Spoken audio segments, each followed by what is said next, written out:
Assalamualaikum warahmatullahi wabarakatuh. Selamat datang di channel ini. Terima kasih untuk Anda yang sudah mensubscribe channel ini. Semoga senantiasa diberikan kesehatan dan diberkahkan segalanya oleh Allah Subhanahu wa Ta'ala. Amin ya Rabbal 'Alamin. Pada video kali ini, kami akan mengulas tentang 10 hewan kesayangan malaikat. Jangan dibunuh, bisa kualat dan berakibat fatal jika Anda membunuhnya. Simak terus video ini hingga akhir agar Anda tidak salah paham. Manusia hidup di alam dunia tidak sendiri. Tentu ada makhluk lain ciptaan Tuhan yang berada di sekitar kita. Salah satunya adalah hewan. Di antara hewan tersebut sudah tercatat dalam Primbon Jawa dan dipercaya sebagai hewan kesayangan malaikat. Dari sekian banyaknya hewan yang diperbolehkan dibunuh, namun ada juga yang tidak boleh dibunuh sebagai penunjang kesejahteraan manusia, atau seperti yang ditulis dalam kitab suci Primbon Jawa yang sudah dimiliki oleh kepercayaan kuno. Jangan bunuh hewan kesayangan malaikat ini. Jika tidak, bisa kualat dan berakibat fatal menurut Primbon Jawa. Hal tersebut dipercaya karena hewan tersebut merupakan hewan kesayangan malaikat, terutama malaikat rizki, sehingga jika membunuhnya dipercaya akan kualat, sial, bahkan bisa jatuh miskin. Yang pertama, keledai. Keledai menjadi kesayangan malaikat karena terkait keselamatan Nabi Uzair yang dihidupkan kembali setelah 100 tahun kematiannya. Nabi Uzair menjadi saksi bagaimana Allah menghidupkan kembali keledainya yang tinggal tulang belulang. Yang kedua, kuda. Kuda menjadi kesayangan malaikat karena membantu dalam penyebaran agama Islam. Dalam ubun-ubunnya tertulis kebaikan hingga hari kiamat. Yang ketiga, unta. Walaupun di berbagai negara hewan tersebut dijadikan daging untuk dikonsumsi, namun hewan tersebut adalah binatang kesayangan malaikat dan dijamin masuk surga. Hal tersebut terkait hewan itu yang selalu menemani Nabi Muhammad hijrah dengan para sahabatnya serta dalam perjalanan dakwah. Yang keempat, belalang. Kepercayaan sebagian masyarakat, mitosnya jika ada belalang berwarna hijau masuk ke dalam rumah, diyakini akan membawa kelancaran dalam mencari rizki. Belalang dikaitkan dengan hewan kesayangan malaikat karena belalang warna emas konon banyak dijumpai di langit ketujuh. Yang kelima, ikan paus. Ikan paus turut andil dalam sejarah Nabi Yunus. Dalam kisahnya, Nabi Yunus diselamatkan ketika dilempar ke laut dengan cara ditelan dan melemparkan Nabi Yunus ke daratan tandus mengikuti perintah dari Allah Subhanahu wa Ta'ala.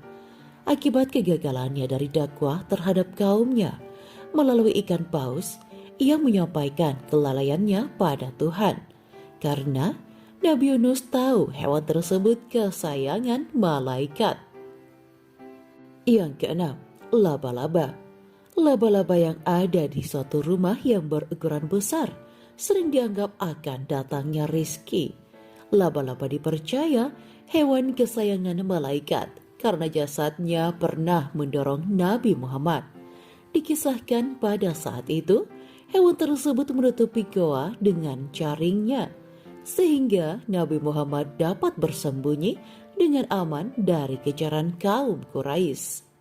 Yang ketujuh, burung hudhud. Burung tersebut dapat ditemui di hutan Kalimantan atau Sulawesi. Burung tersebut menjadi kesayangan malaikat ke arena berkaitan dengan Nabi Sulaiman.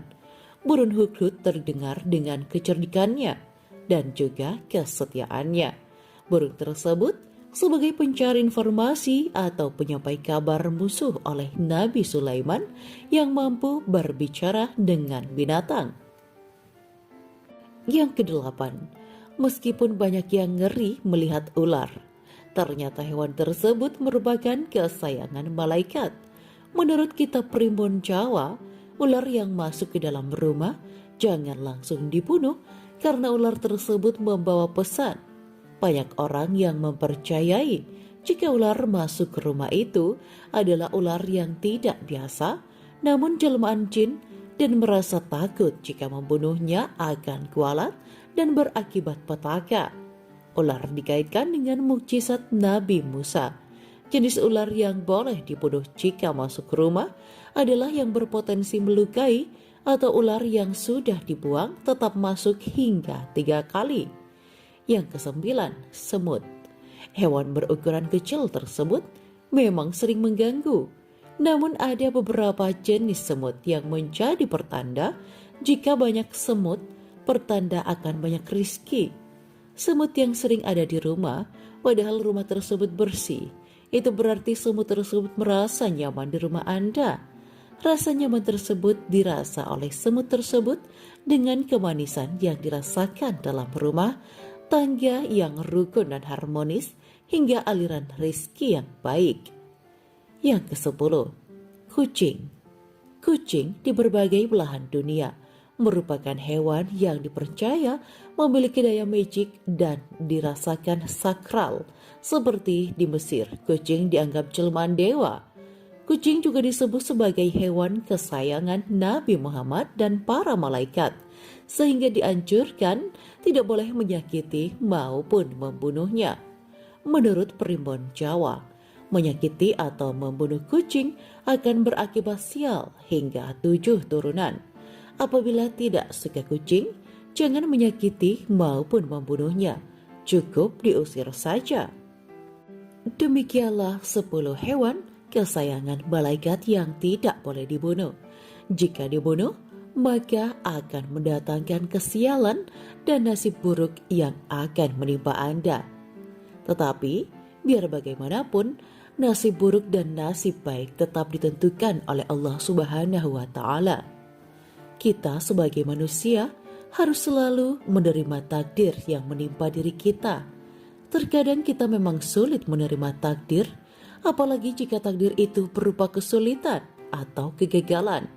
Sesuatu yang tidak kita harapkan terjadi pada diri kita. Sesuatu yang menurut pemahaman kita tidak baik buat kita. Pada saat itu, seringnya kita lupa bahwa Allah Sang Pencipta takdir, Sang Pencipta kita, pasti lebih tahu apa yang terbaik untuk ciptaannya. Kita lupa Allah Subhanahu wa Ta'ala telah berjanji tidak akan membebankan kepada seseorang kecuali sesuai dengan kemampuannya. La yukallifahu nafsan illa wus'aha. Belajarlah menerima takdir yang menimpa diri kita. Semoga senantiasa kita dilindungi oleh Allah Subhanahu wa Ta'ala, diberikan keselamatan, kebahagiaan, dan keberkahan hidup oleh Allah Subhanahu wa Ta'ala di dunia maupun di akhirat kelak. Amin ya mujibas sa'ilin. Demikian video kali ini. Semoga bermanfaat. Wa akhiran wabillahi taufiq wal hidayah. Wassalamualaikum warahmatullahi wabarakatuh.